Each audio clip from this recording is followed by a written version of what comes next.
Palma. Oh, man. that's unfair, and Palma 7 points in the game. To Del Puentes. Oh, wow. Sarangani takes the shot and knocks it down. Maloya is open. 3-pointer. Oh my goodness! He's a jumper by Robin Celis. Caballero has tied. Now it gets started also. Turnaround jumper. Oh my goodness.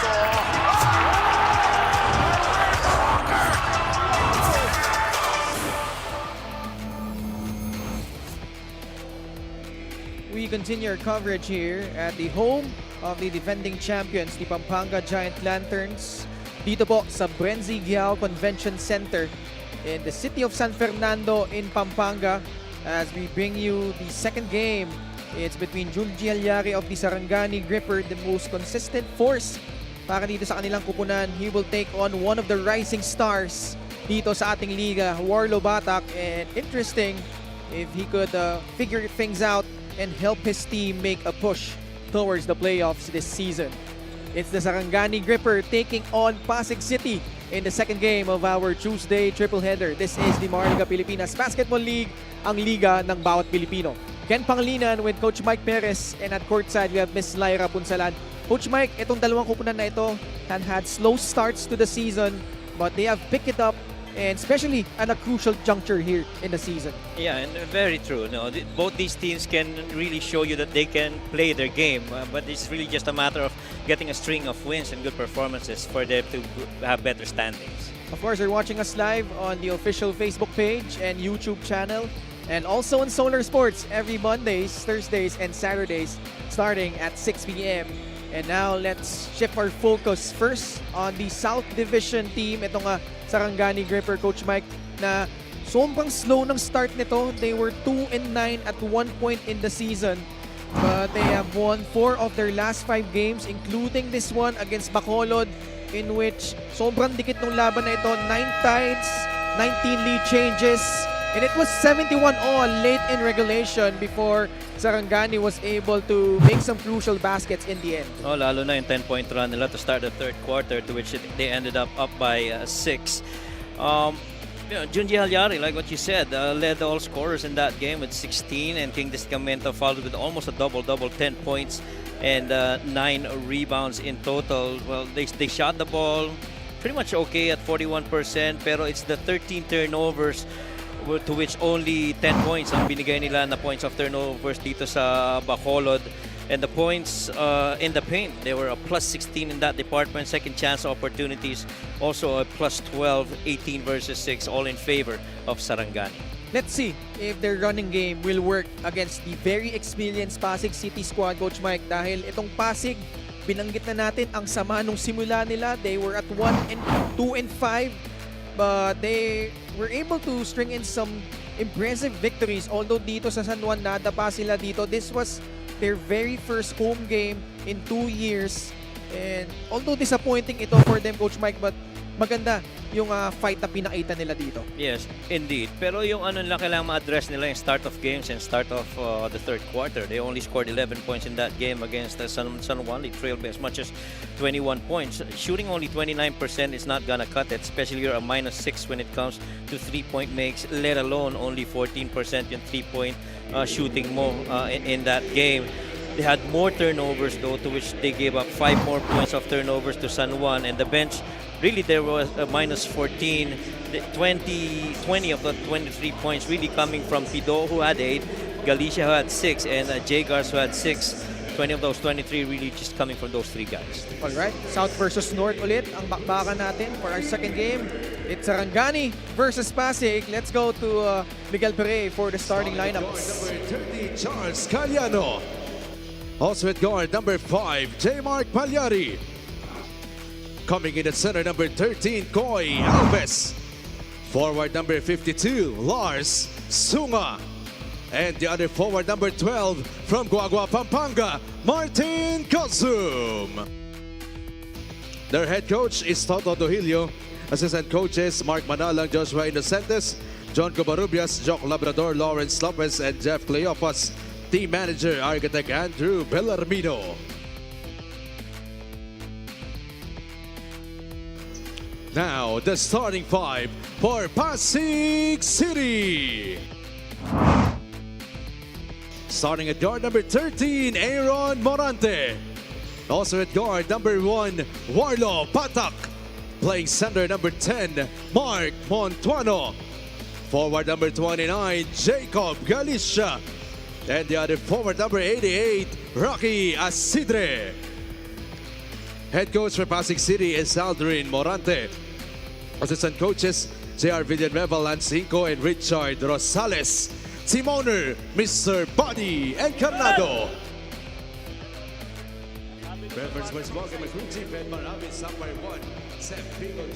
Starting five brought to you by 1xBet, the title sponsor of the MPBL. Your choice, your victory. Feel more game with 1xBet. Alright, for Sarangani, Charles Caliano, J. Mark Maliari, Koy Alves Larsunga, and Martin Gozo. Sa panig ng Pasig City, Aaron Morante, Warlo Batak, Mark Montuano, Jacob Galicia, and Rocky Asidre. And very important to note for Pasig, no Robbie Manalang in today's game. He suffered a hamstring injury in that last matchup against San Juan. That was early in the first quarter. So, hindi very deep, Coach Mike, yung point guard depth nitong Pasig. So, masusubukan dito itong anak ni Coach Aldrin and Aaron as he tries to man the point guard spot in lieu of Robbie Manalang here, as Mark Montuano able to score the first field goal to tie the ball game up para dito sa Pasig. And every time you have one key player not available for a game, it's opportunity for the other guys to step up. In this case, the son of Coach Aldrin, it's Aaron Morante. This is his 6th game that he played here in Pasig. This is the first time he started. And then we'll see how much of metal itong si Aaron has in his game. Entry pass, Galicia gets the basket plus a foul. Great pass from Rocky Asidre. And so far you like the ball movement very early on. And Mark Montuano giving up that ball to Rocky, and a good seal on the weak side for Galicia. Just putting guys in the right spot on the floor. And you know, Jacob Galicia, he's pretty much one of the key guys when it comes to scoring that Coach Arden would look up to. Second deadlock of the ball game, 5-all. Koy Alves up top. Gets it inside to the former Pampanga Giant Lantern, Martin Gozong, who can't hit that shot. Asidre, bounce pass to Montuano. Back to Rocky. Asidre making his move. They swing the ball around. Morante, extra pass. Warlo Batak glides in. Can't get the layup. Second serving. And foul will be called on Koy Alves. Iba na rin talaga yung pinapakitang kumpiyansa nito ni Warlo Batak. Ano? That ball got swung to him on the corner. Immediately ready. And there was a closeout. And just one, you know, a dribble down the floor and an attack going to the baseline side. So Warlo Batak getting to the line.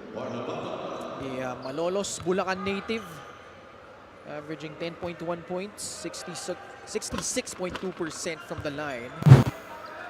Last game nila against San Juan, 21 points, 6 rebounds, and pretty much the lone bright spot apart from Chito Jaime para dito sa Pasig.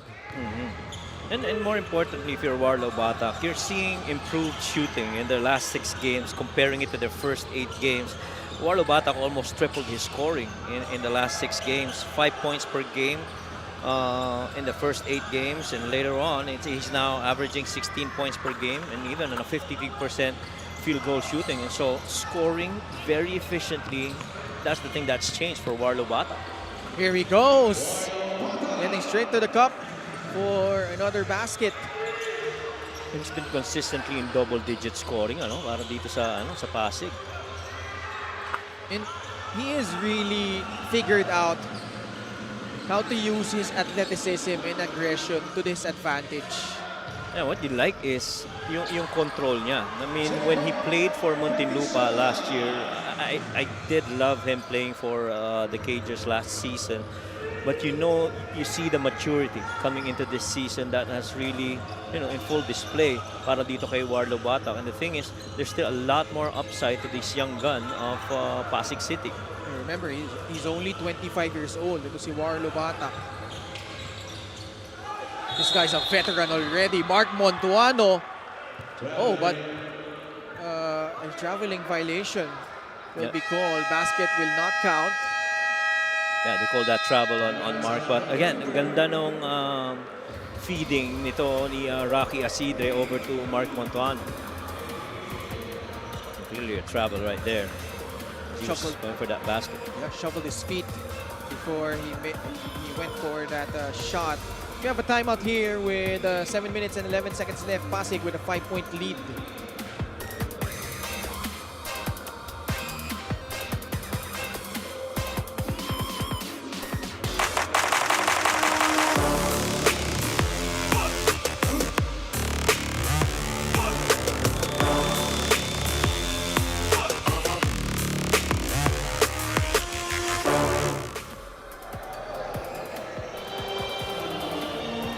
Coach Aldrin Morante of Pasig admits na medyo magulo ang transition ngayon with the key players out due to injuries.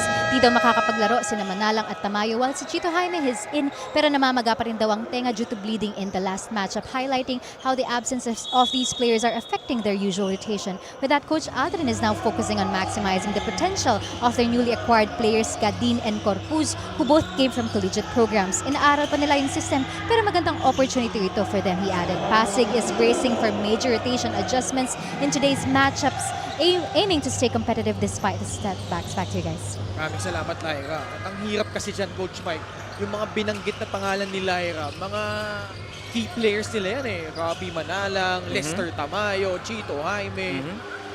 And, it's hard because hindi rin ganun kalalim yung lineup nila ngayon in this season. Although, alam naman natin kung gaano palaban itong Pasig City as we see Warlo Batak contort himself in mid-air and score.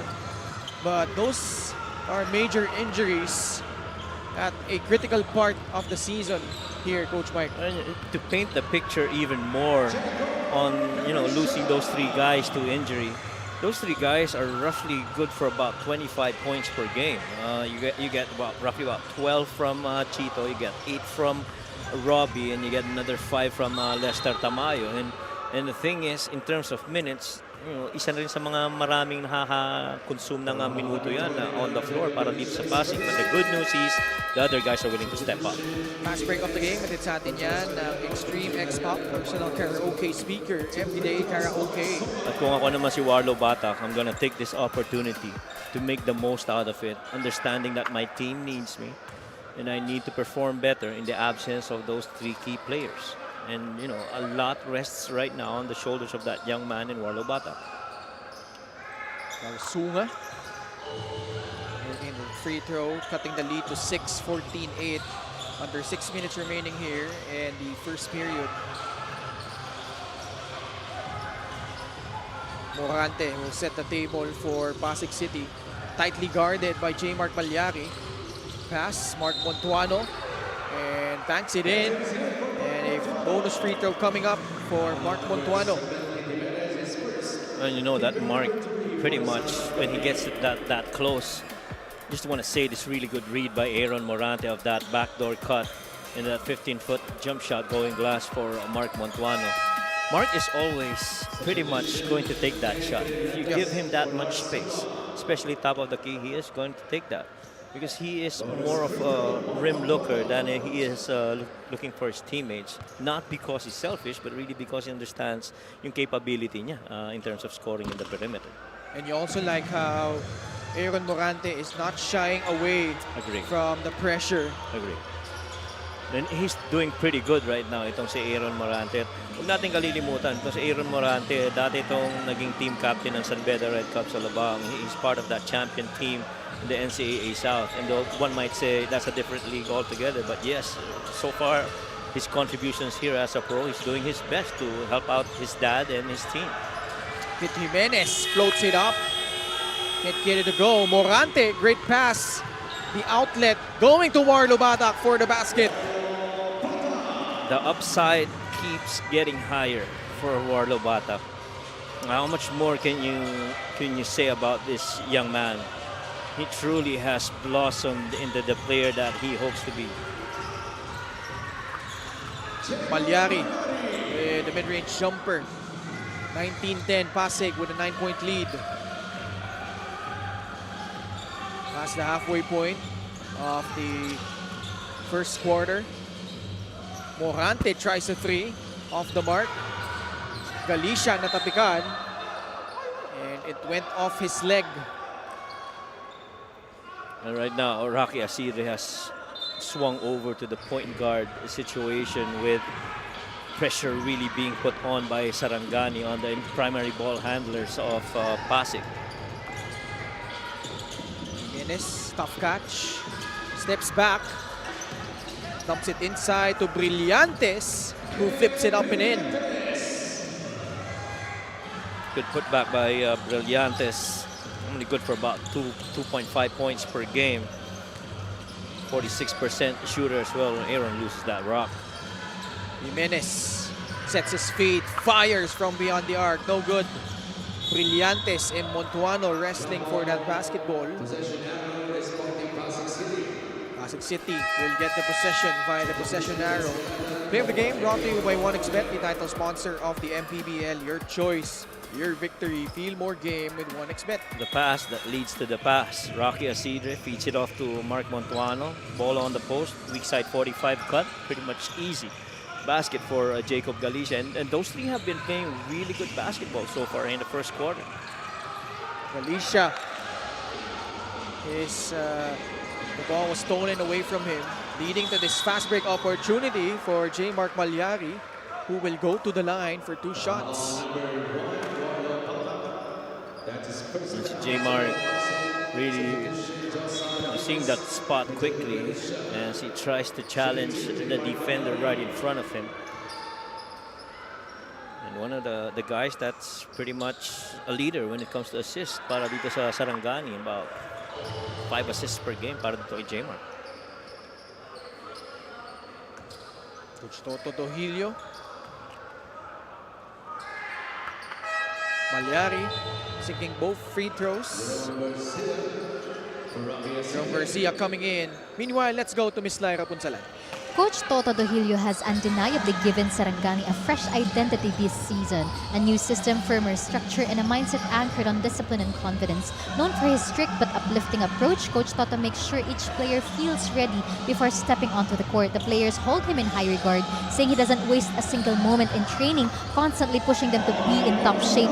His style may be strict, but it's exactly what the Sarangani needs to rebuild. A no-nonsense approach paired with a belief in each player's potential. Under Coach Toto, Sarangani is slowly but surely becoming a team to watch out for. Back to you guys. Oo naman, kitang-kita naman Lyra na yung imprint ni Coach Toto Dohilio.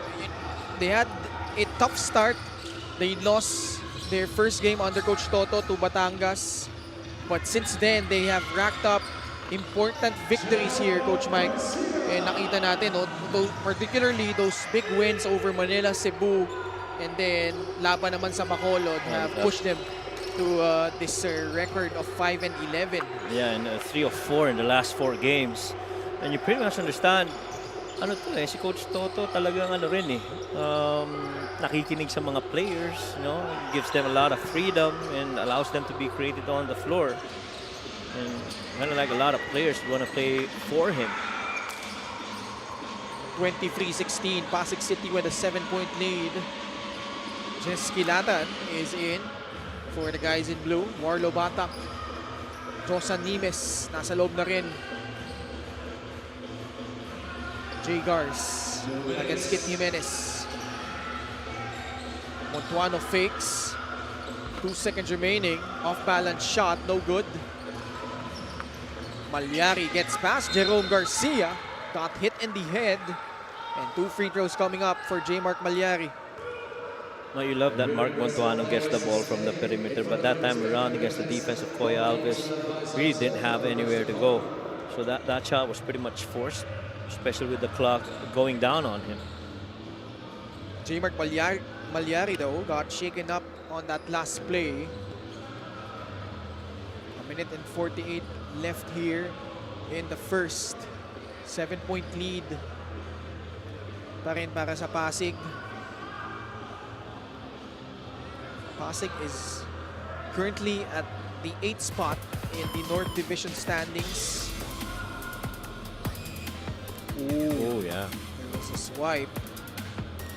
But nothing intentional, but possible question here is, was there excessive hard contact on that attempted steal by Mark Montuano? If the definition of excessive is as it is, I don't think there's anything excessive. Nagkataon lang na palapit na rin yung mukha ni J. Mark right there. Like what you said, didn't look like any intention to hurt. It was an unsportsmanlike foul. Oh, that's On number unsportsmanlike 10, still. Mark Montuano is first.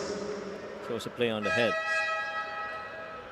Substitution, Lars Suma for Koy Alves. And so Mark's gonna get an unsportsmanlike. See this drive. And that's why they're reacting right now. Because it didn't, well, at least from our vantage point.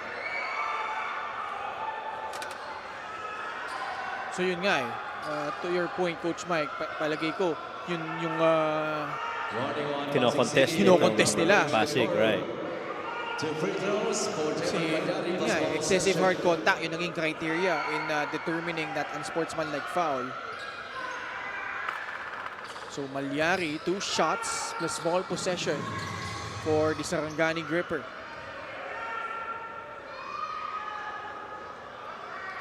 Well, this is actually a tale of two different teams when you talk about Sarangani and Pasig. Sarangani is the better scoring team. They normally score about 7 more points than that of Pasig. Pero Pasig is pretty much the better defending team, allowing only 78 points per game. They're ranked number 18. Samantalang third to the last naman itong Sarangani, allowing almost 88 points per game. So if only Sarangani could work on their defense, they'd be a tough one to contend with, especially all the talent that they have. LGR is the official outfitter of the MPBL. Jaime bahagyang na libre para sa tres. Gets it to go! And Coach Aldrin could not hold down Chito Jaime on the bench anymore. He's gonna need him for scoring. Oo. Matindi-tindi yung pangangailangan ng puntos para dito sa Pasig. Ayan kayo, mga nawalang yan. Robbie Manalang, Lester Tamayo. Especially Robbie Manalang. He's been their main orchestrator this season. 3-point shot brought to you by Extreme, your one-stop shop appliances. Yeah, little horns action where you dribble right at a elbow guy who happens to be a shooter and you just flare it out or pin down on him from the top. And that's all the space that Chito Jaime needs to make that three. Lars Sunga coming up empty on that free throw trip. 26-18. Batak thought about it. Gives it up to Josan Nimes, who takes that three. Left it short. Batak with the offensive board. Inside he goes, but he cuffs up the rock. Turnover against Pasig. Yeah, yun yung mga, I guess, opportunities for Warla to be even better at. Right through traffic, inside the paint, to be staying under control and keeping that ball in the hands. Good feed right there by Kit over to Lars. 26-20 now. 34 seconds left in the first period. Josan Nimes gives it up to Jess Kilatan, who makes that outside shot. Back comes J. Mark Malyari with a strong move to the cup. 28-22. Ooh! Jess Kilatan assumed that a foul was coming, but no whistle. Ball will go back to Sarangani. This is the assist of the game, brought to you by 1xBet, the title sponsor of the MPBL. Your choice, your victory. Feel more game with 1xBet. Again, Kilatan committing this time a dribbling violation. A couple of turnovers, really opportunities lost for Pasig to score on their end. Kid can make this one, but just a tad short. First quarter comes to a close. And it's a high-scoring game to begin the second game of our Tuesday triple-header. Warlo Batak got things going early para dito sa Pasig. They were in the driver's seat for majority of this quarter, Coach Mike. Pero yung Sarangani was still right there, especially with the production of J. Mark Palyari. Yeah, especially when the other guys started coming para dito sa Sarangani. But the good thing is, this is still a close game. You're down only 6. And you're doing pretty good in the first quarter so far, despite trailing at the end.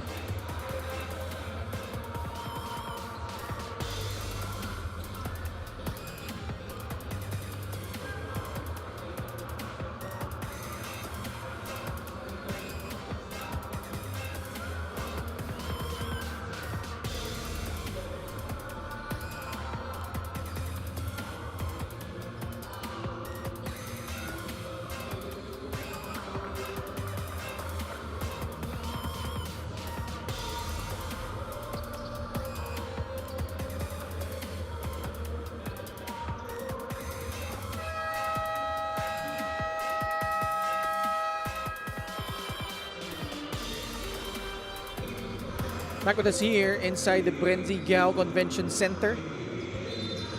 This is the second game between Sarangani and Pasig. Special deal from 1xBet. Scan the QR code and claim your special offer. And, both teams shooting decently from the field in quarter number 1, Coach Mike. Oo. And, you know, you kind of like that if you're the coaches of both teams. Executing real good offensively, getting good stops. Lars Sunga continues to attack any defender that's right in front of him. I think there's very little that you can do with Lars Sunga driving at you, especially if you're a Pasig. He's got good size, you know, pretty much strong-bodied, and can finish through contact. And he's done that twice or thrice already in this game, where he puts the ball down on the floor and tries to score. Itong free throw na ito ay hatid sa atin na Extreme Appliances, ang subok at kompletong appliance brand ng Pilipinas. 28-24. 4-point lead for Pasig City. Josan Nimes remains on the floor for tropang Pasig. Skip pass. Chito Jaime short on that 3-point attempt. Another good look for Chito Jaime. Thankfully that time didn't go in. Escalambre pulls it back out to Kit Jimenez. Got Jesky Latan in the air with that up fake. And gets to the cup. 2 free throws coming up for Kit Jimenez. Kit Jimenez has pretty much this season focused more on assisting than he is scoring. But right now he's driven. This is the third time that he's driven. A couple of times he dished it off. This time he tries to go for that finish. First free throw, good for Kit Jimenez. The lone guy averaging at least 1 free a contest. In fact, 2 threes a game ang average nito ni Kit Jimenez. Emphasizing the point that Sarangani is not really a good 3-point shooting team. Thrives in transition and is one of the best teams in terms of 2-point field goal makes. Yes. And pretty much I feel that's the ingredient that's missing para dito sa Sarangani. I mean, you're dead last when it comes to 3-point attempts and 3-point makes. 20 of your attempts, only roughly about 4 or 5 go in. So you have to be better than that. And you know, ironically, this used to be pretty much a 3-point shooting team, yung Sarangani, di ba? But, you know, just a complete turnaround this season. Ibang-iba yung identity nila ngayon eh. Number 1 in 2-point makes and attempts. Chito Jaime with a block, but right there for the sting back was Ken Brillantes. Well, the attempts have gone down from last season. They attempted roughly about 30 per game. Right now, that's a -9 in terms of attempts, and the makes pretty much doble yung nawala eh. Dati nakaka-4, siyam sila. Ngayon, 4-5 na lang per game. Ken Brillantes doing some damage inside the paint. And that's the one stat line in Sarangani that has considerably gone down. What a move by Warlo Bata. Going to a sidestep. Plus 11 sa rebounding itong Pasig City. At one point, it was 16-2. But Sarangani has caught up. So Lars Sunga unable to get in that basket. 30 all is our score. 2 minutes gone by in the second period. Garcia bounce pass to Josan Nimes. Short again on the three-pointer. Gets it back. Garcia. His own version of a free is good. Good shot selection here for Jay Gars. You try to move the ball around, and when that defense comes in late, especially when you're at the three, nowhere to go but take the three if you're Jay Gars. Palyari. Brillantes, great read. Took it upon himself to lay it up and in. So far, Ken Brillantes with 8 points and 4 rebounds. Reinforcements coming in for both squads. This three-point shot brought to you by Extreme, your one-stop shop appliances. 3 guys out there in the three. Nimes just gives it up to Jay Gars, who calmly knocks it down. This is a team that normally would take about 31 attempts and make almost 9 of them in a game. Itong Pasig, and that's another one right there made para dito sa Pasig. Three-point shot nailed by Rocky Asidre. Now he grabs the rebound. Pasig with a 4-point lead. Morante pass to Galicia. Asidre whips it to Aaron Morante. Batang inihingi yung bola laban kay Martin Gozum. The switch. 4 under shot clock. Galicia inside the paint.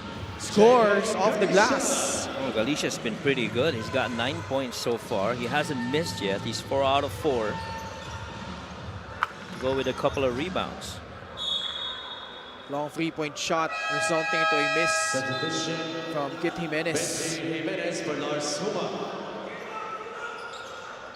Benji Jimenez, his first appearance in quite some time for the Sarangani Gripper. 6 lamang ng Pasig City, 38-32. Naagaw ni J. Mark Palyari ang bola. Coy Alves, he will dunk this one with 2 hands. But he will be called with a technical foul. He was claiming somebody was underneath. Didn't look like that. At least from how we saw it. Let's see in slow-mo. Technical foul on number 13, Coy Alves, for deliberately hanging on the rim.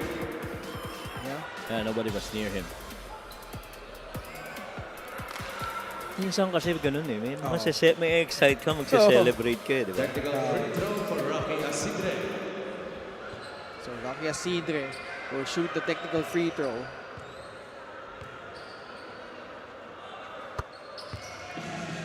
(39-34). May kita mo kasi sa body language eh. If talaga bang he hung on to the rim because someone was underneath and he was trying to protect himself. Or he just felt pumped up in that situation. Oo. Yan ang mahirap sa dunk, no? Pag nag-celebrate ka, yun ang madalas na gagawin mo eh. Oh, J. Mark Palyari with another steal and lays it up and in. Palyari now with 13 points. And to me, that's just basketball IQ by J. Mark. He understood that ball was going to go back to a primary shooter from up top as Rocky was trying to navigate that lane drive. Fast break of the game brought to you by Extreme X Play on the go speaker. Take your music anywhere. And this guy is pretty much anywhere on the floor right now. J. Mark Palyari wreaking havoc on both sides of the floor.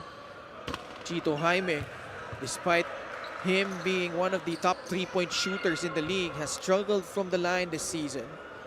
Let's go to Lyra.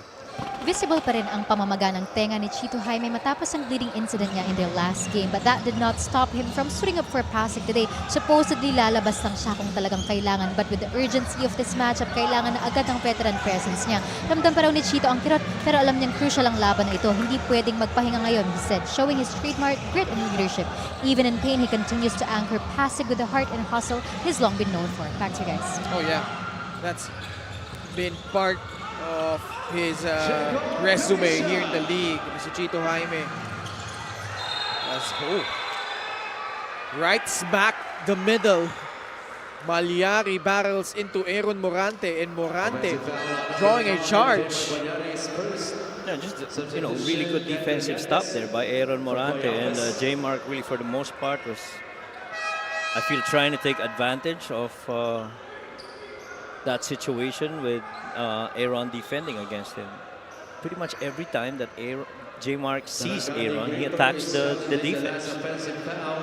John Calios not happy with that last foul call, and Coach Toto Dohilio asking for a Choches challenge with 4 minutes and 42 seconds left. We'll return after this short break. We'll be back for the result.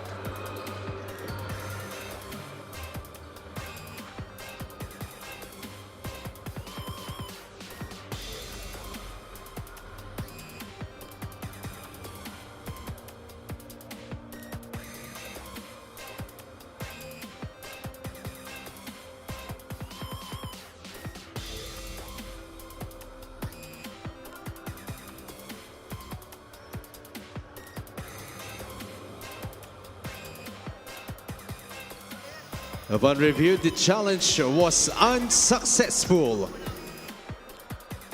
Call on the floor stays. Offensive foul Unsuccessful on number challenge 5, Demar by Pagliari, his Coach first Toto Dohilio. 13th foul for Sarangani. A good offensive foul drawn by Aaron Morante. I think gusto mo ngayon kay Aaron eh. You know, he's been put into the spotlight. He has limitations, obviously, but you know, he's been up to the task so far in the first half, Coach Mike. That is right. And I think that limitation really is more on his size and, being able to absorb a contact. But so far, him offering his body on that charging foul has allowed him to be better defensively para dito sa Pasig. And once, That's gonna count. yeah. Either way, that's gonna count. And you see Coach Aldrin Morante talking to Jacob Galicia, telling him, you gotta slide your legs in that lane. He quickly stopped it. That's his point.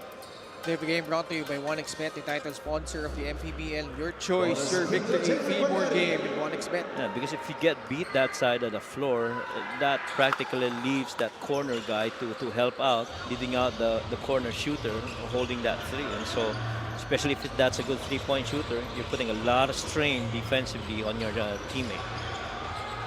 41-38 3-point lead for Pasig City. 4 minutes remaining here in the second quarter. Morante fires a three. Got a high bounce. Kit Jimenez. Entry pass intended for Ken Brillantes. Foul given up by Chito Jaime.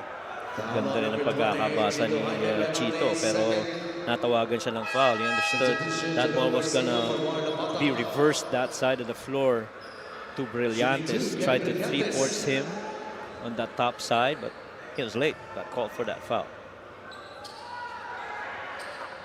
Brillantes good on the first free throw. 41-39.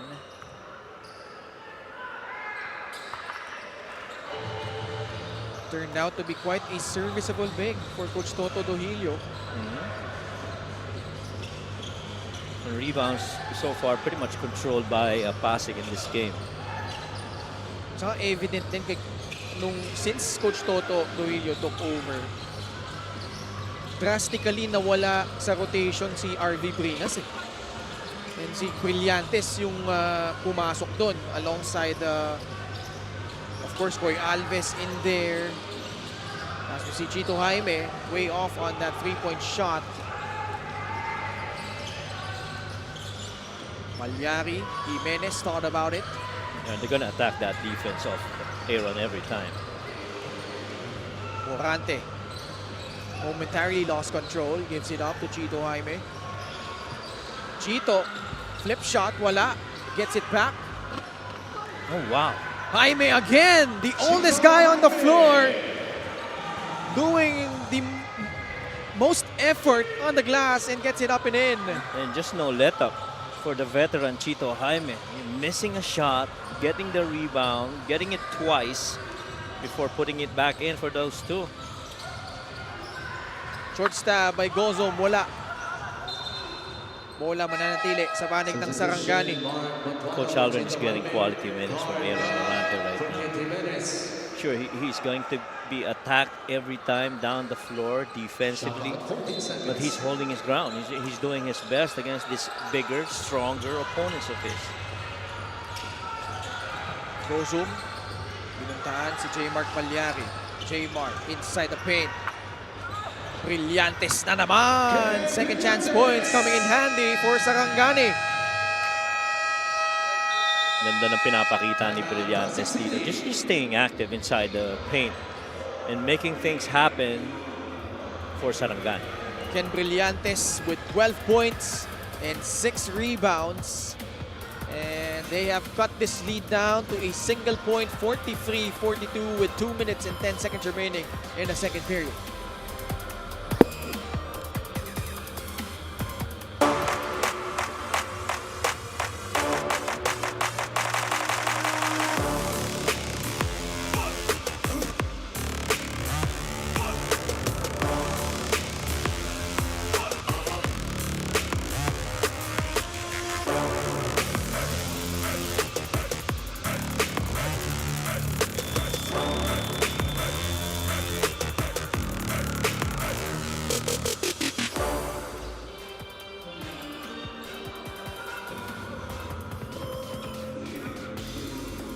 Ken Brillantes doing a marvelous job of helping Sarangani gain some ground in terms of the rebounding department, although they're still badly out-rebounded here by Pasig.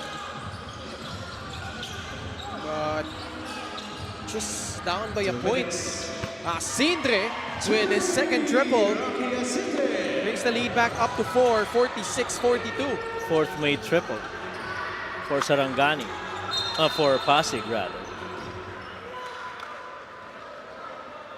Foul call. Number 2, Carl is first. And that is a 14th foul for Sarangani. See the turnover story. Dahil itong Pasig with 11 turnovers.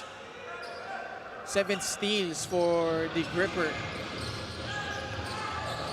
Holding a 12-0 edge to turnover points. Gawin mo na yung, no, actually a miss by J. Mark after coming away with his team's 8th steal.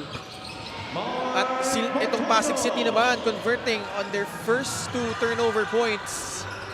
Oh, look at Aaron Morante. He quickly went down the floor and hoped to attack. See a basket there by Brillantes. Fed off that shot make by, was that Mark Montuano earlier, and then quickly sprinted back to defend against J. Mark. Shot rolls off.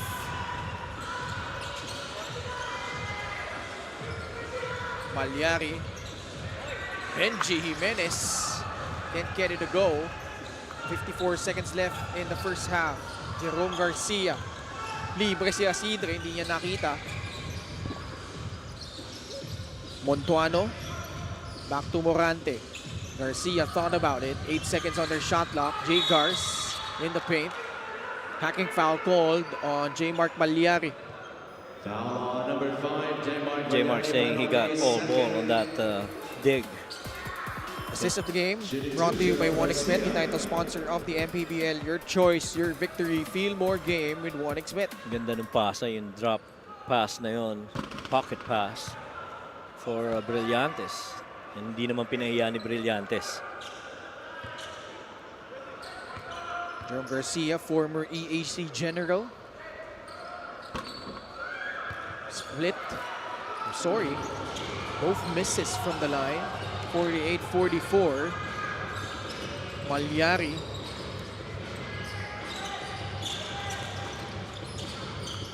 Kaa. Backdoor cut by Gozom but can't finish. Tabi ka ng bola. Muntik na pumasok for Sarangani. Jimenez flips it up off the heel. Galicia with another rebound. Garcia straight away free. Gets it to go. He's not going to shy away from that. And he does make threes when needed. Off a catch. Directly to a shot. Jacob Galicia leading the way for Pasig City with 11 points and 5 rebounds, 83% from the field. And one of the guys who does his work on the offensive glass, and Jacob Galicia, with Chito Jaime hurting, has helped Pasig City establish a 7-point lead at the half over Sarangani, 51-44.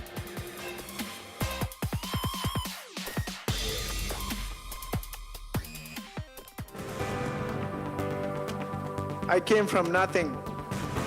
Just a small boy from streets of General Santos City. No shoes, no food, no chance, just a dream in my heart. From flyweight to junior middleweight, 8 divisions. Thank you.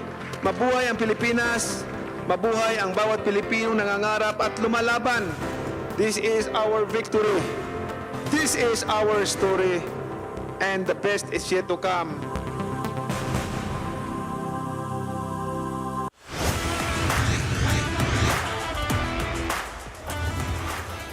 Welcome back to the Maharlika Pilipinas Basketball League. It is halftime of our second game between Sarangani Gripper and Pasig City. I'm Lyra Ponsalan at kasama po natin ngayon ang team manager ng Sarangani Gripper, Sir Andrew Bellarmino. Sir, Sarangani has been finding its footing. Iba na ang kumpiyansa ngayon ng mga players. What do you think is the most effective factor for this?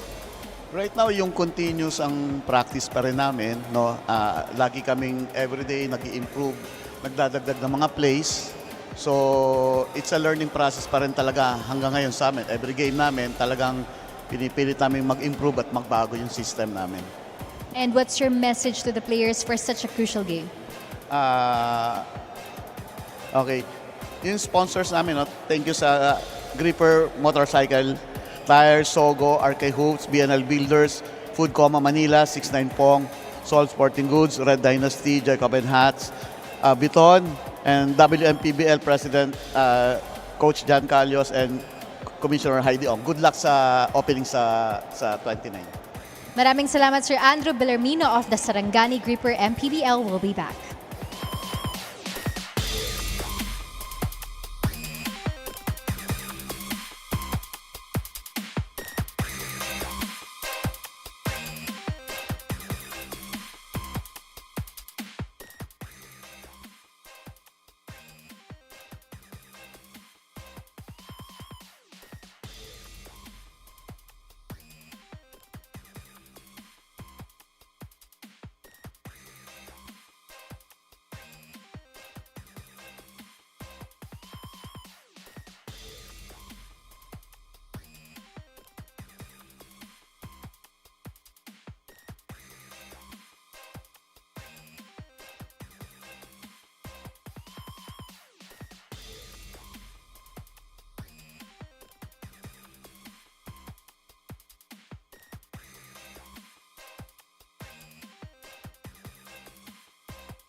At the half, we have a 7-point lead for Pasig City over the Sarangani Gripper, 51-44.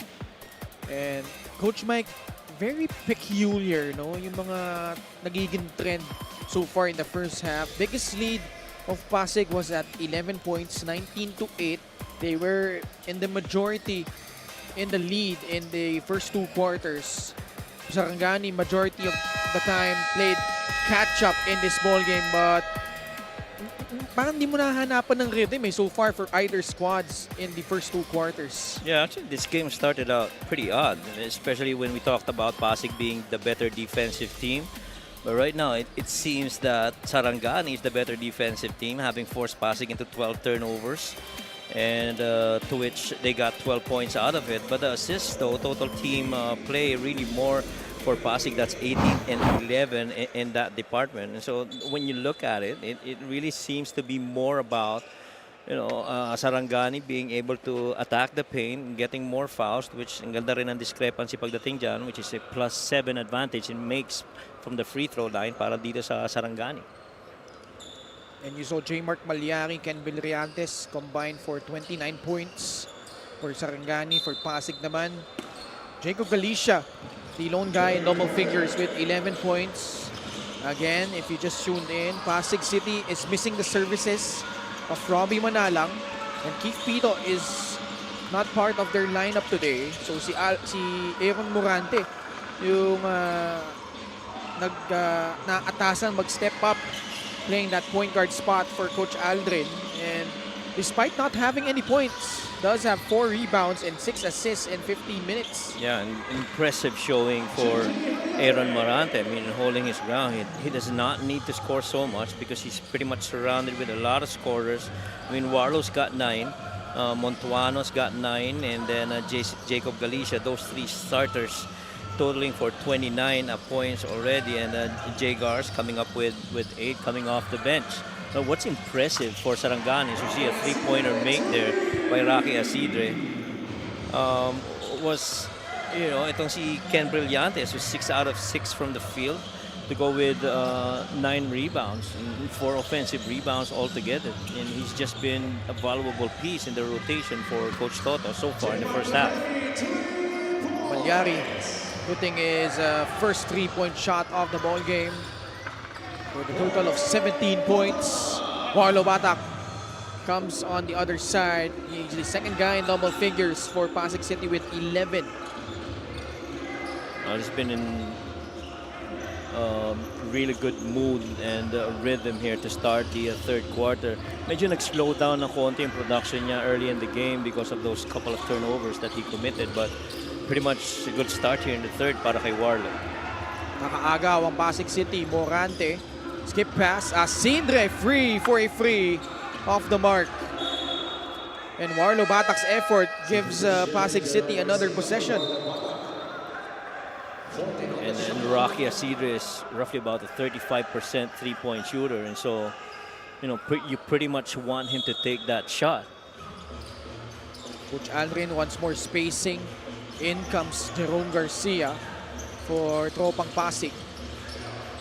Galicia spins away from the defense and scores, plus a foul. Credit that pass from Aaron Morante. Agree. And just quick thinking, Aaron knew that he was going to be blitzed, and he understands, I gotta release this ball over to Jacob Galicia. Look at that, he saw those 2 guys already. 2 on the ball, you gotta let that go, draw that secondary defender, you gotta attack that quickly. And who else but Jacob Galicia, pretty much a good attacker of that rotate defender. Also the timing of the pass. Yes. So quick release, diba? Malyari, the leaner, will not work. Ball will stay with the Sarangani Gripper, down by 9, 58-49. And when you talk about really good basketball players, you always talk about talent, skill, and size. Obviously, Aaron Morante does not have that size, but man, that basketball IQ though, that good read and good decision making. He's got 7 assists already in this game. J. Mark Malyari with 20 points in 19 minutes. 58-51. Sa poste, Montuano. Morante, sasalaksak. The floater will go! And a free throw coming up for Aaron Morante. And how much more can you say about an Aaron Morante? He did have a 3 already, but you know, just a perfect read on that long closeout by Galliano, attacking it. Guy's left-handed, but he finished that with a right against the defense of Junji Halyari. And so, you know, what we've been talking about, you know, skills, you know, basketball IQ, and I'm sure that there's the portion of Coach Alden right now being a dad that loves seeing his son perform this way, especially in the absence of a Robbie Manalo. Magkamukha din talaga sila eh. Oh. Di ba? Sa una kasi mahirap tignan eh. But, you know, frame by frame, you could really see the resemblance. Morante completes the three-point play. And an early timeout requested by Coach Toto Nohilio. Sarangani falls down by double digits again, 61-51 with 7 minutes and 13 seconds remaining here in the third quarter.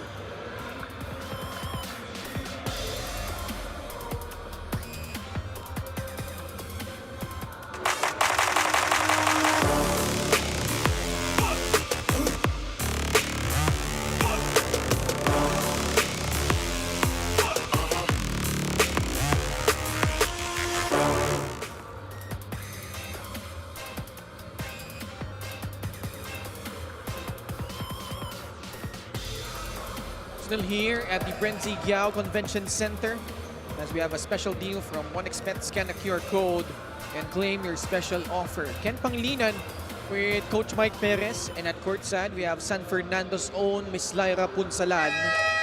Later on, the Pampanga Giant Lanterns will go up against Cebu. And we're expecting a full house later on as we have a Gixer great move of the game, born for greatness. Ganda naman ng pagkaka-spin right side of the floor para dito kay Warlo Batang, leaving that ball on the left side before picking it up and spinning the other way. Galliano. Larsunga. Charles gets into the paint. Floater will not work. Garcia tracks it down for Tropang Pasig. 3 minutes gone by in the third period. Galicia, entry pass intended for Montuano, broken up by Sarangani. That was a late read against that seal by Mark Montuano. He's been working to seal off against Junji, and that pass came in late. Short on that three by J-Mark. Foul whistled on the side of Pasig. First foul committed by Aaron Morante. Kung ikaw rin ang Pasig, yun na lang papayagan mo talagang tira, no? Yung 3 points. Because you understand, this is not so much of a really good 3-point shooting team. And so, unless things start to change in this match, you're gonna keep on allowing them to take those shots. Oh, Morante tried to dish out a no-look pass to Montuano. Coach Aldrin thought it was off a Sarangani player, and he will challenge this out-of-bounds play with 6 minutes and 17 seconds left here in the third. How about that vision of Aaron Morante, though? Seeing Mark Montuano on the other end. Coach John Calios is arguing with referee Zen Manansala on another call. All right, we have a coach's challenge. We'll be back for the result.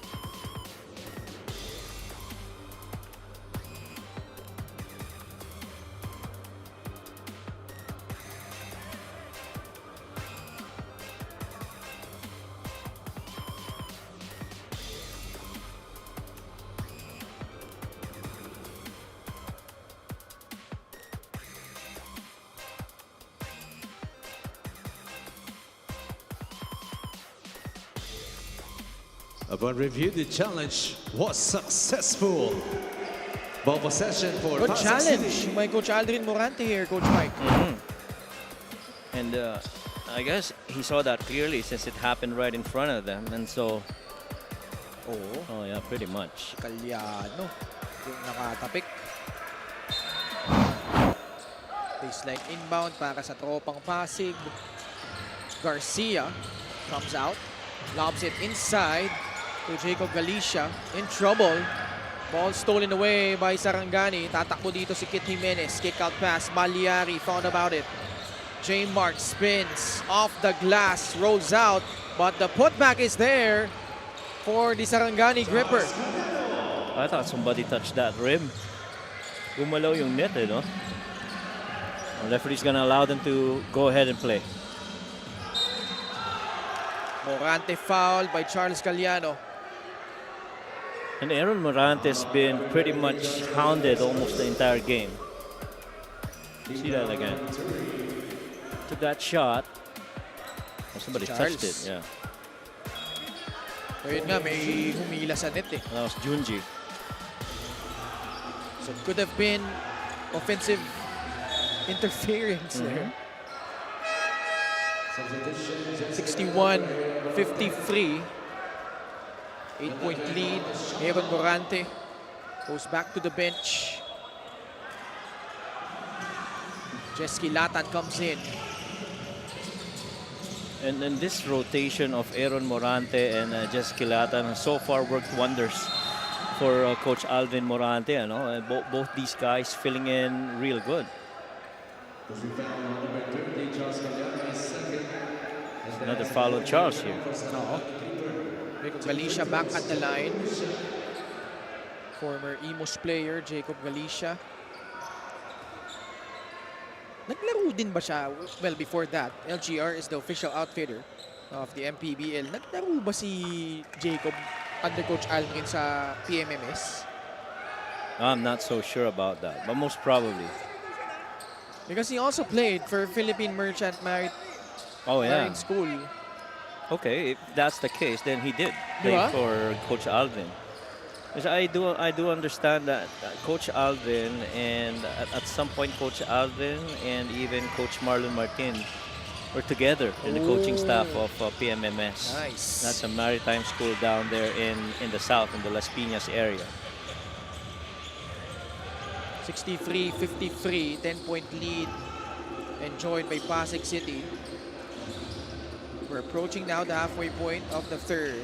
Asidre. Hard show by Halyare. Asidre drives. Ball poked loose from behind by Halyare. Jimenez. Inside. Brillantes. Oh, sorry. That was Lars Sunga. Yeah, Lars Sunga just staying active inside the lane. And got a good find from Kit Jimenez. Kit was not going to take that shot. He understands, you know, three's been a challenge for them. And so you got to find higher percentage shots, which happens to be Lars Sunga down in the paint. So far, Sarangani is 80% from the line. Coach John, Coach Toto working hand in hand this time. Then Lars Sunga pretty much is the leading scorer and the leading offensive rebounding for Sarangani. And third best when it comes to total rebounds. 63-55, 8-point lead. Ball goes into the hands of Jerome Garcia, who spins, but did not have enough lift for that shot. Parang naubos dun sa contact yung lift sa legs ni Jay Garcia. You get into contact with him as he tries to drive. Nababago yung yung shot attempt and quality ng shot para dito kay Jay Gars, but you give him a catch and shoot, he's a much better shooter off of it.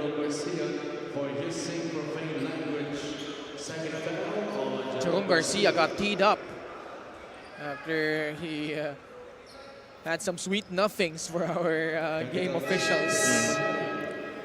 So he got called for a technical foul for using profane language. So free throw coming up for J. Mark Malyari. Here was the last play. Yeah, that dribble, tried to split that defense, felt he got hit on the arm.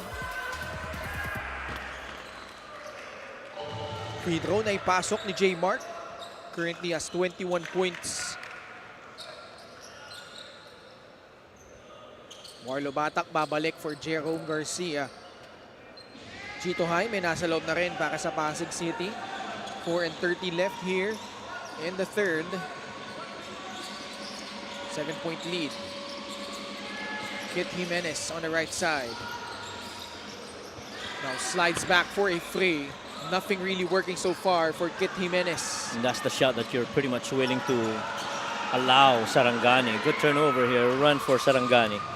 Lars Sunga goes up strong for the lay-in. But that's what they're good at. They're number one when it comes to fast breaks at 22 points per game roughly. 17 Pasig turnovers converted into 18 points by the Sarangani Gripper. Another technical foul, this time on the side of the Sarangani Gripper. Fast break of the game brought to you by Extreme Cool Air Conditioners. Ang Extreme magpalamig. Free installation for split-type air conditioners. Yeah, that's the 18th point of turnover, just like what you talked about earlier. And the many times that they've gotten that ball stolen away. Matter of fact, 12 of them got stolen from Pasig by Sarangani. Sarangani just quickly making that into points of turnovers. Fourth foul on J-Mark Malyari. So Montuano will take the technical free throw. Here was the play. Technical free throw for Mark Montuano. Oh, yeah. So feeling ni J. Mark, pawala na yung bola eh. Palabas na. O palabas na. Oo. Pasok yung technical free throw para kay Mark Montuano.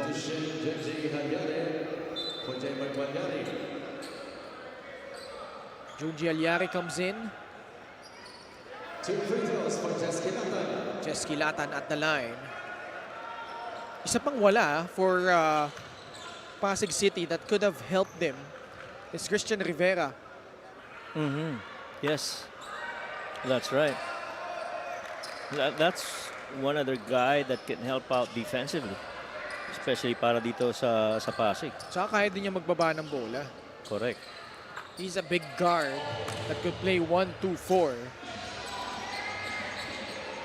65-58, under 4 minutes left here in the third quarter.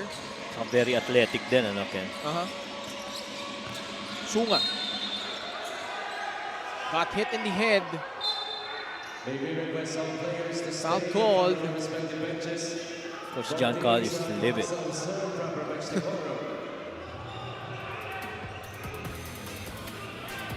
John Calios is heated. And heated at Jesky Latan. Ayun, meron pang kasunod eh. That spin. Ayun oh, meron Yes. may kasunod eh. Yes. Kaya galit na galit si Coach John. Yes. I'm gonna review this though. Things have become a bit heated here in the past few sequences of this game. And nandun na tayo sa stage ng season, Coach Mike, na the margin for error is becoming slimmer and slimmer as we wind down the elimination phase of our season here. No, really, pretty much for the most part, yung mga teams roughly down to what, 14, 15 games? 14 foul for Pasig City. Actually, even less. Warning on Even number less, that's 52, right. Lars Sunga 12 to for the 13. game. Okay. Correction, the last foul was on number 29, Jacob Galicia, not on Chito Jaime. Second foul on Jacob Galicia. So that was just a regular foul? Just a regular foul.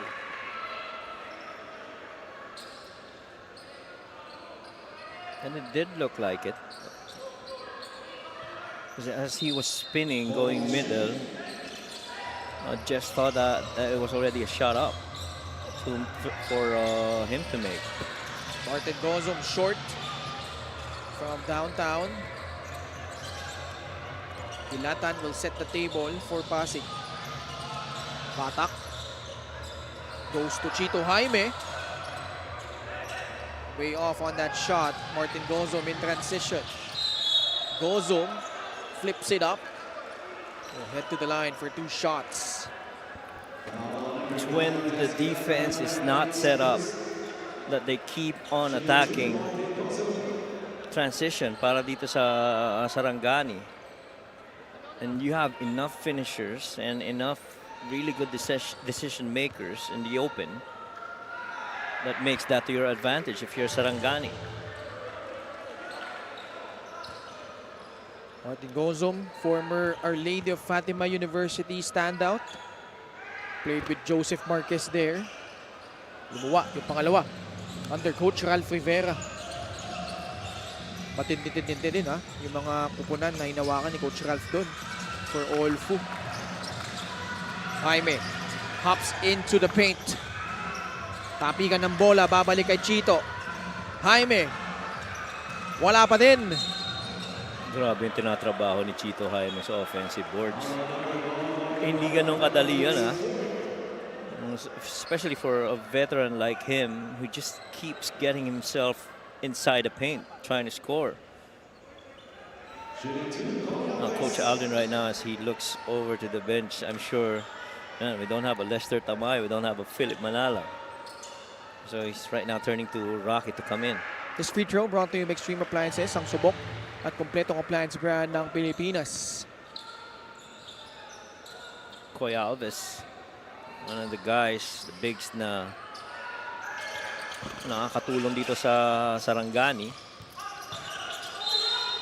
He's actually second best when it comes to rebounds and second best also when it comes to assists, but he's third when it comes to steal. And so you just have to imagine, you know, yung lean frame ni Koy Alves allows him to get into those passing lanes and steal off balls, especially from the perimeter. Larsunga, babalik sa free throw line dito. Has struggled a bit at that department, Larsunga. The first free throw comes in for the former Arellano standout, Lars. 7 of 10 at the line.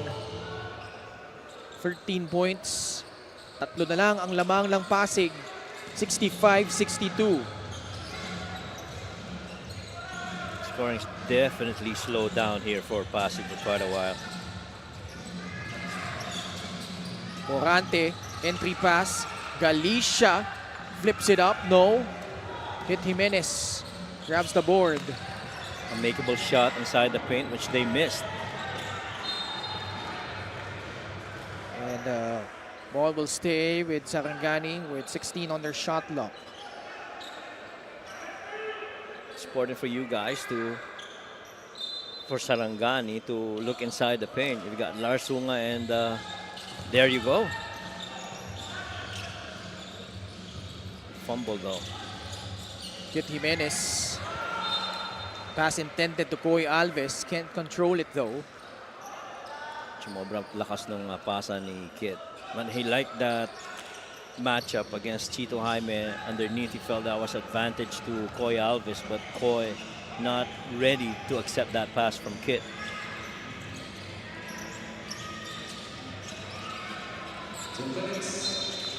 Travel, right? Yeah. As Montuano made his move. Second time this game that Mark's been called for that violation. Planted this pivot foot, and that was the first foot to go. So you get called for that violation. 18 turnovers na ang Pasig City. 3 lang para sa Sarangani. Pero yung rebounding story natin, only Sarangani has been gaining a bit of ground here. 10 plus 10 ang Pasig On at the the moment. 40-30. And to think that statistically, both these teams don't have really that big a separation when it comes to rebounds. It really is more of Mark Montuano, Jacob Galicia, and Chito Jaime being active on the glass for Pasig. free throws have been an ally for Sarangani tonight. 20 out of 26. And when you have all your starters getting at least 4 rebounds, you know you've got a really good rebounding game for Pasig. Rocky Asidre. 3 seconds left on their shot clock. Draws closer. Flips it up and in. Rocky Asidre with 12 points. Almost a steal by Mark Montuano. Good effort by Mark though. As they clearly understood that that ball was going to find its way to Lars Sunga, who was lurking in the front court. Ito yun, yung ganda ng pagkaka-jump stop. Stayed with that other foot, lifted it, and able to get off that shot before he goes down back on the floor. 70 seconds remaining here in the third. Kit Jimenez got fouled. Both teams in penalty. And that's another foul. This time called on Aaron Morante. That's going to be his second. Jimenez at the line. Different kind of season for him this time around. As he makes the first free throw. 21 out of 27 na ang Sarangani at that category. Yeah, he leads the team in minutes and steals. He's second in defensive rebounds and assists, and he's third when it comes to blocks. The good news is he's one of the 2 guys that's actually scoring decently from 3 at a 33% shooting clip from there, and the other guy being Brillantes. Pretty much everyone else is below 33%. Isa lang ang lamang ng Pasig, 67-66. 5 seconds left on their shot clock. So far, a very tightly contested game, Coach Mike. Pretty much. And both teams able to make runs and the other team able to sustain it. Jaime with the bank shot. Chito Jaime, only 7 points but 11 rebounds already for the veteran. Inside they go, talking about Sarangani. Sunga sets up Koy Alves. And Chito Jaime really just makes shots. Very timely para dito sa Pasig. Oh, that's a violation. Yeah. 8-second violation. Oo, di nakatawid. In time, si Jerome Garcia. Play of the game brought to you by 1xBet, the title sponsor of the MPBL. Your choice, your victory. Feel more game with 1xBet. Keep action involving Chito Jaime right there. Deceiving the defense. Both of them going towards Jacob Galicia and him finishing on that lane side. Kit Jimenez. Pass intended for Lars Sunga. It will stay with Sarangani. 8.3 seconds left in the third. This should be the last shot of the quarter for Sarangani. Baseline inbound. Jimenez setting up Sunga. Jimenez. 2 seconds left. Drives. Doesn't get the whistle. And that signals a frenetic third period where things got physical, pretty much heated, especially in the last few minutes. Highlights of the game brought to you by Sip Plus, the official hydration partner of the MPBL. Elevate your hydration. And so despite the 24 points output of Sarangani, Pasig able to sustain their run, scoring only 18 points. They still are up by 1, but different guys really contributing. But later in the third, it was Rocky Asidre with a good finish to be able to secure this 1-point lead towards the end of the third.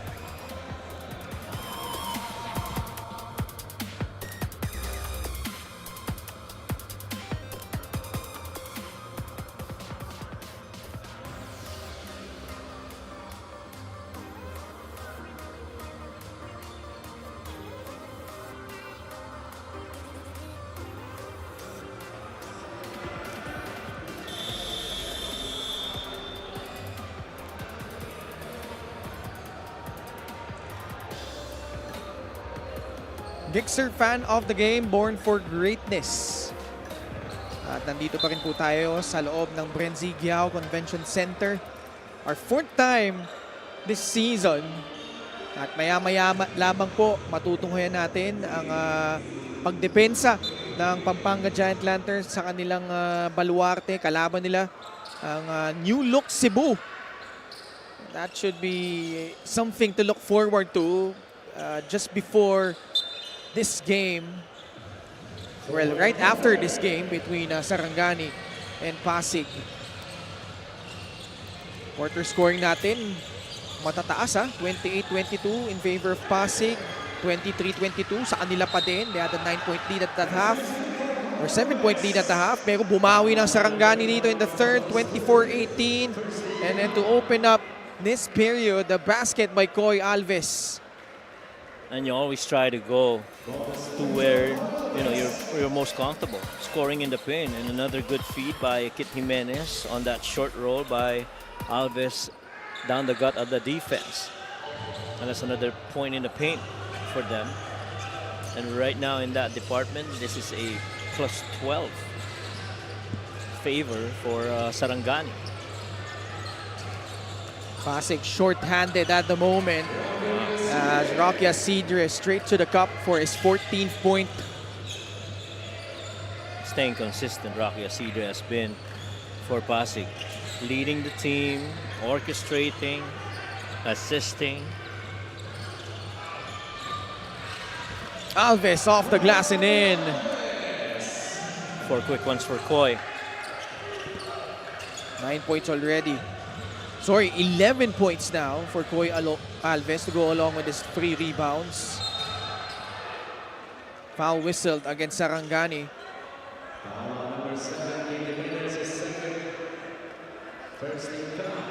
That's number 2 on Kit.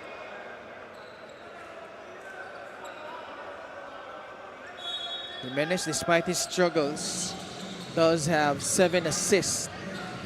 Has yet to make a field goal. Garcia way off on that 3-point attempt. Talking to himself right now, trying to pump himself up. Well, he's been, what, 3 of 6. That's still a pretty good 50%. But so far the second half, he hasn't connected. The layup galing kay Martin Gozum. And they keep testing the interior defense of Sarangani right now. But Rocky missed that drive. Sarangani has taken over here in the second half. The lob inside. They have the momentum. Lars Sunga with a basket. A huge turnaround by the gripper. And it's all about points in the paint. And it's 46-32 in that stat line. And pretty much everything's been taken in the paint. The attack, that closeout, the finish right there by Gozum. And this time around, Gozum feeding off Lars Sunga, uses brute strength against that defense by Aaron Morante, and just enough to get those 2. It's now a 6-point lead for Sarangani, 77-71.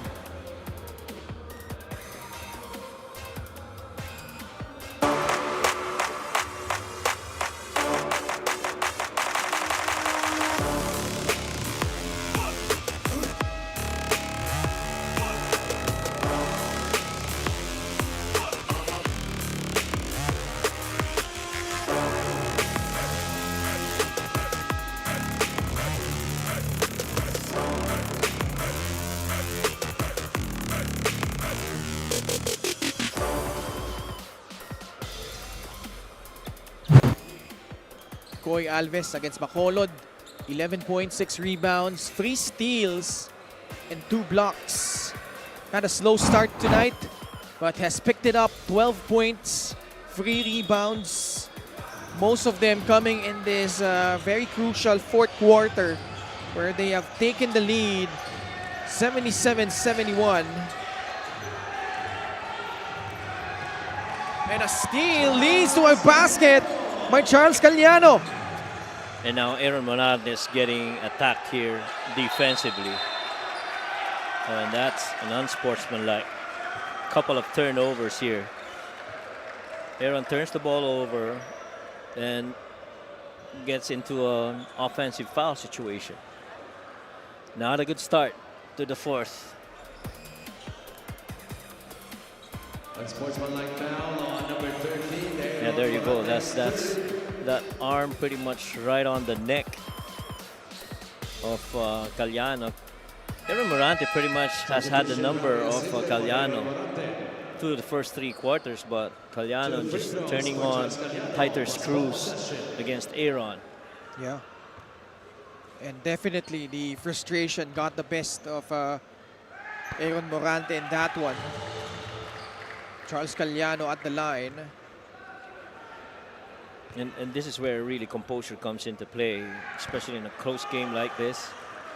You are right now down by 10.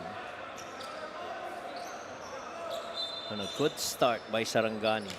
So it's a 21-point turnaround by Sarangani. Biggest lead was at 11 points.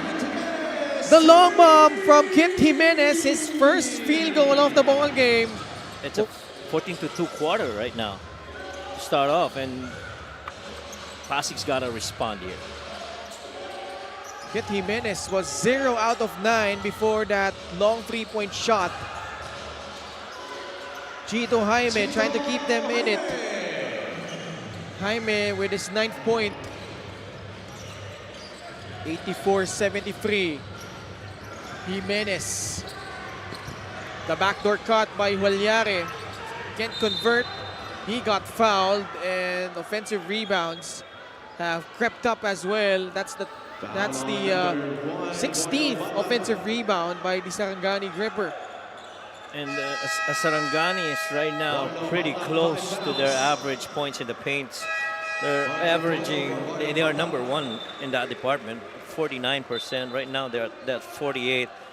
And surely they're gonna eclipse that average.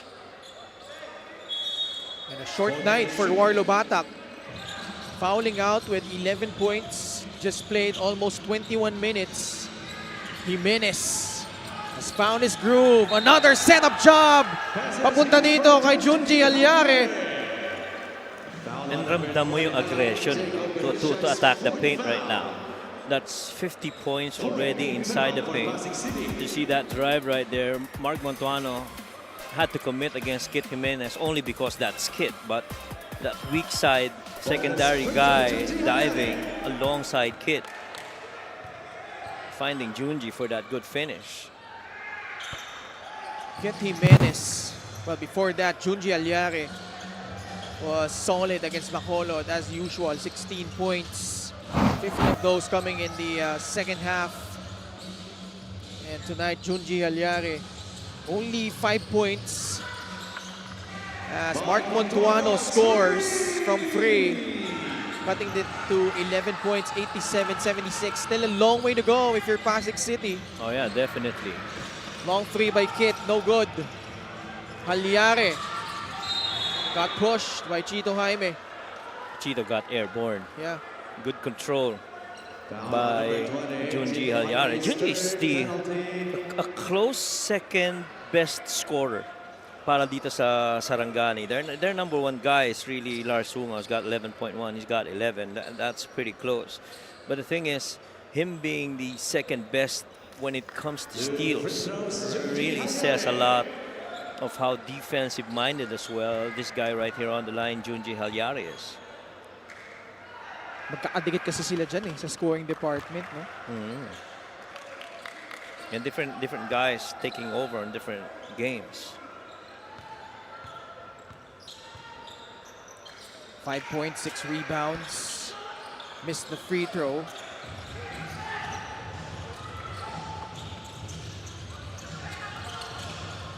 Point lead. 6:30 left here in the fourth. Montuano forcing it up. Tatakbo dito ang Sarangani. Caliano almost lost it. Tried to bounce it off a Pasig City player. Substitution. Aaron Morante returns for Jacob Galicia.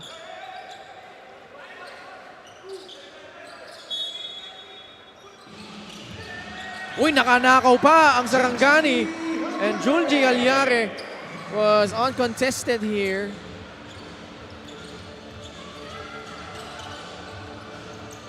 Junji's just woken up this fourth quarter. There are actually two guys that's done well, and this partnership of the trio rather of Kit Jimenez, Lars Sunga, and Junji Alyare has gone wonders in this match. Assist of the game brought to you by 1xBet, the title sponsor of the MPBL. Your choice, your victory. Feel more game with 1xBet.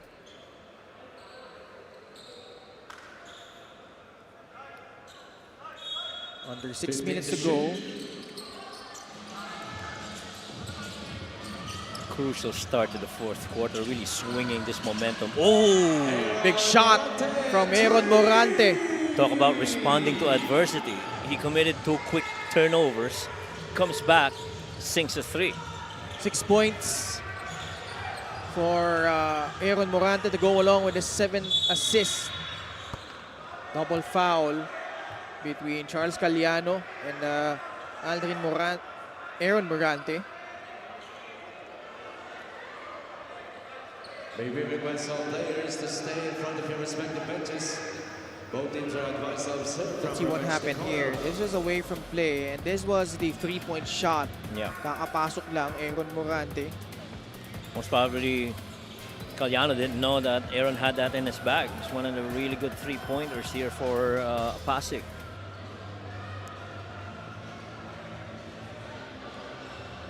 Five minutes and 35 seconds remaining here in the fourth quarter.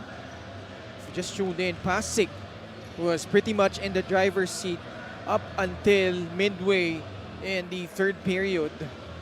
Nakahabol ang Sarangani. They were able to chip away at the lead. And Coach Mike, what's amazing about this comeback by Sarangani, they did it by sticking with their identity, not forcing. Well, they had also a lot of threes, but they also got a lot of free throws, and they were constantly attacking the basket every opportunity they had. Yeah, especially here in the fourth quarter, where I feel Junji Alyare, much as he's played almost 22 minutes already, pero iba yung naging impact niya dito sa fourth quarter, partnering alongside Lars Sunga and Kit Jimenez to continue to attack that paint. Basket is good for Koy Alves. Ayun. Ang tinignan nila kung counted yung basket na tinira while the double foul happened. Here it is. This was Koy Alves. He took that shot while Caliano and Morante were jostling for position down low. Yes.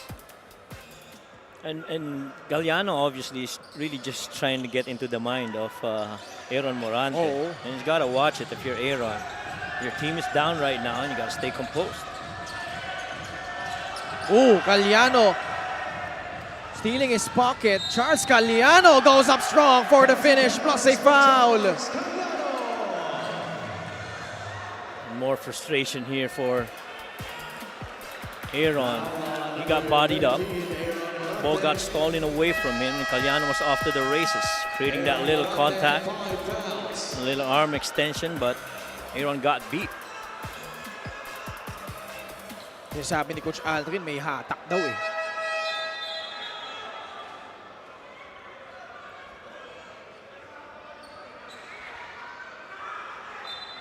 So Aaron Morante will finish the ball game with 6 points, 4 rebounds, 7 assists.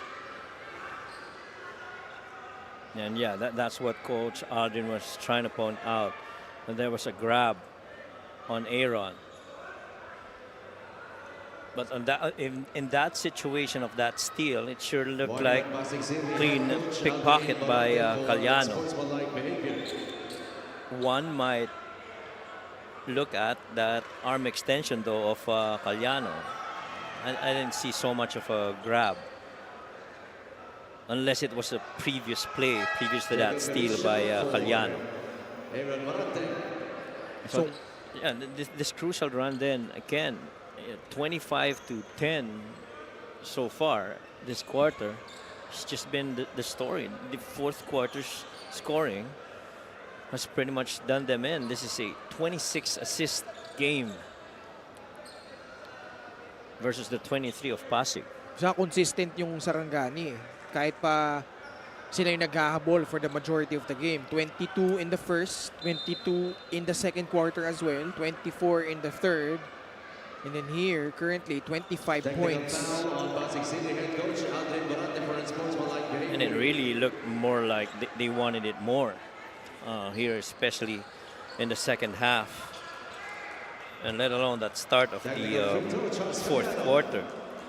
Pasig was actually up by 7, 51-44 at the break, where we saw Warlo Batak, Mark Montuano, Jacob Galicia all start real good. And that combined with Jay Gars, but Jay Gars as well as Warlo Batak's production is really slowed down here in the second half. And as much as nag-peak naman itong performance ni Koy Alves, Junji Halyare, Lars Sunga, and of course the distribution of Kit Jimenez. Saka ito yung tatak Toto Dohillo na laro. Yung inunti-unti ka. Right. Yun yung ginawa ng Sarangani dito eh. And so kung kalaban mo si Coach Toto, hindi ka pwedeng pakakampante because especially if he has enough, guys, talent and skill on the floor, he's gonna tell them to wake up come that right moment in the game when they really start to come back. Dami kasing klase ng mga comebacks eh. We're so used to spurts buoyed by 3-point shots. But with Sarangani, as Jacob Galicia with his second free throw, special team from 1xBet, scan a QR code and claim your special offer. Sarangani did it by just chipping away at the lead. Inunti-unti nila, they forced a lot of turnovers, they turned them into points, and as a result, they have wore down itong Pasig City. Well, in defense, dito naman sa tropang Pasig, ang daming ang wala sa kanila. Robbie Manalang is out due to that hamstring injury. Chito Jaime, not 100%. But give credit to the Sarangani gripper because they have a tight grip of what they want to do here. And they've really put their imprint on this game. And this is a crucial game, not only for Pasig, but also for them. 5-11, they had that outside shot of making it to the playoffs. And they've done a marvelous job of holding down the fort here.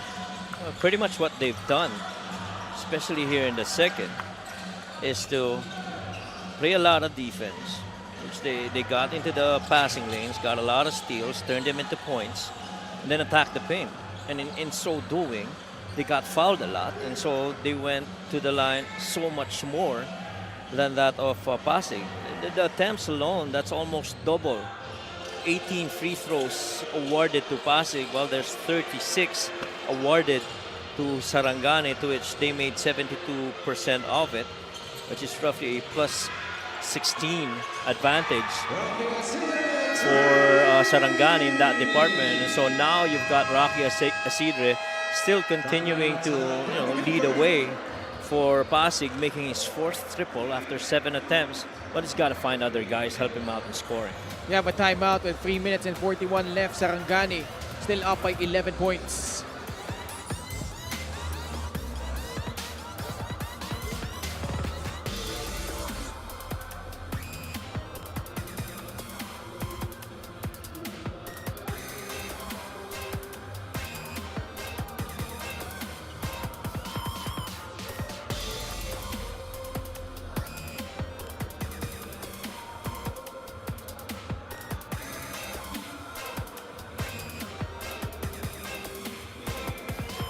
With us here at the Brenzy Yao Convention Center as we check out our fan outfit of the game, brought to you by LGR, the official outfitter of the MPBL. And some of the fans have flocked in anticipation of another home game for Pampanga. Kit Jimenez struggled at the field, but the display of playmaking. Pretty much impeccable for Kit. This was his lone field goal, that long 3-point shot. 7 points, but has dished out 10 assists here, Coach Mike. Indeed, and to go with 5 rebounds. And much as he struggled from the field, he made it up for the other stuff. Like, perfect from the line, got 10 assists, got 5 rebounds, doing the other stuff para dito sa Sarangani. And I think nakaganda yan para dito sa mga kakampi niya, nagkaroon ng mas lalong kumpiyansa and allowing them to, get a share of the spotlight. As you see, Koy Alves there getting beat by Mark Montano down on the low block. Di pa tapos to. This is just a 9-point game. So you can't relax. And Mark Montano surely does not have that in mind. He just plans to keep on attacking every opportunity that they get. Couple of blue shirts underneath, and Mark says, no, I'm going to finish this. This is a team with a lot of experience. Pasig City. 15 points for Mark Montuano. With a big miss at the line. Lead stays at 9 points. 93-84. Jimenez laban kay Jerome Garcia. Kit gets it back. 5 on their shot clock. Jimenez has to make his move. He takes that free. No. Garcia grabs down the rebound. Gotta push it quick. Garcia puts it up from 3. No good. Oh, big rebound by Mark Montuano and the stick back. Mark Montuano. How about that work late here in the game?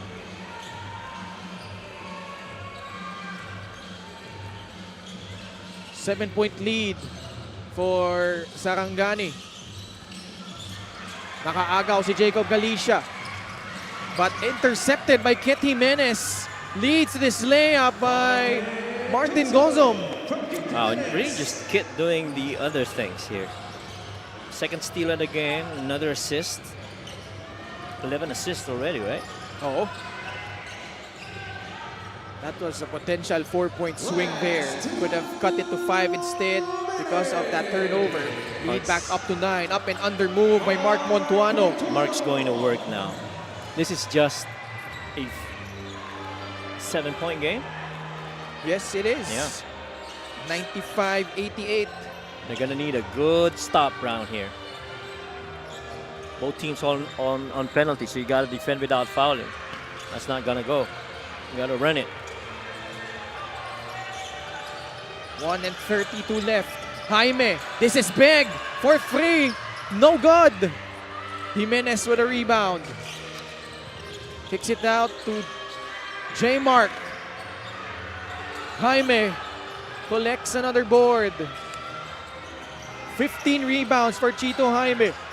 Good Garcia lines it up for 3. No, Galicia there for the putback. And it's down to 5, the lead, 95-90. They're still in this. Can't give up right now if you're Pasig. But if you're Sarangani, you got to keep attacking the paint. Put the pressure on them defensively. You've done that so well. You've gotten to the line 36 times. You got 36 attempts. Go back to what you've done real good. I'm pretty sure they're going to use some clock here. A minute remaining here in regulation. Carlos Caliano setting up Lars Sunga. Flips it up, short. Caliano there for the rebound. Smart to pull it back out. Burn some time. For you to get beat by Caliano on the offensive boards. Caliano fades away. Way off. Sunga. Wala pa din. Montuano finally clears it for Pasig City. Siya na magbababa dito. Montuano susugod. Got fouled. Free throws coming up for Mark. I like that he went to that quick attack. Not settling for the threes outside. Just understanding, time and situation here for Mark Montuano. He is going to go to the line. His team is down 5. And so far, Mark on the line is 2 out of 3. Galicia though is down on the Pasig City baseline. Oh, that's going to be a tough one. Definitely he's going to get subbed here. He's been there for quite a while. Question here, who's going to sub in for him? Might be Warlow. Hindi, ano na siya, foul out na siya. Oh, nag-foul out na pala si Warlow. That's Oo. right. Yan yung mahirap. Dami nilang players na wala. Even Aaron. Oh, Aaron also fouled out. Oh, that push from behind by Brillantes put a lot of strain on that left leg of Jacob.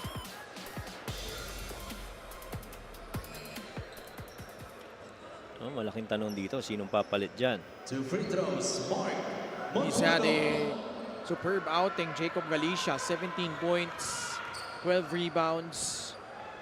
Montuano, big free throws coming up. Gets that one to roll through. 4-point ball game. If he makes this will be a one-possession game. With 28 on the clock, they will have time for the last attempt, probably. Oh, A miss. Fight for the ball. It will stay with Pasig because it hit the backboard when one of the Sarangani players tapped it. now they're gonna review this just to make sure. On the last out-of-bounds play.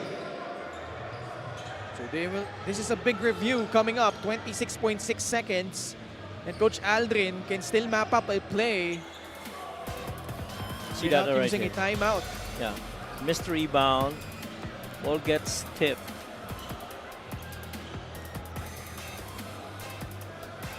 That looked like of Junji. So that should be Pasig ball. It is Pasig ball. For Pasig City.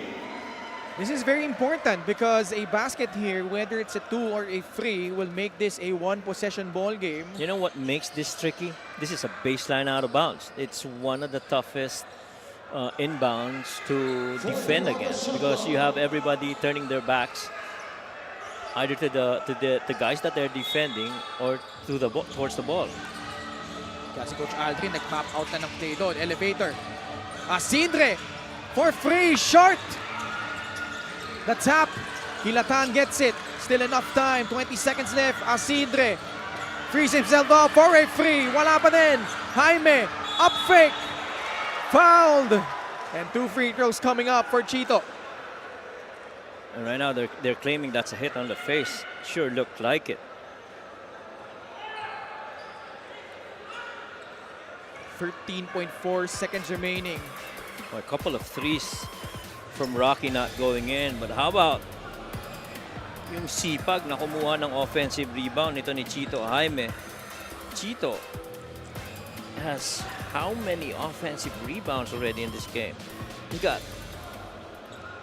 7 offensive rebounds. 9 points, 17 rebounds for Chito Jaime. And Mark Montuano has made this situation pretty much possible for Pasig City. Wait, is it? Is that an unspo? Review and sportsmanlike foul. Yes, on it number is. 7. That is Hitting big. Excessive hard contact.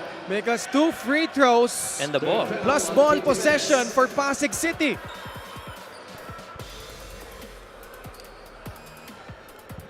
He got hit in the head. And yeah, it is 2 free throws for Chito Jaime. excessive Possession. hard contact. C2 yan. And he says C2, that's category 2. Oh, That's excessive hard excessive. contact. That's right. Excessive hard contact.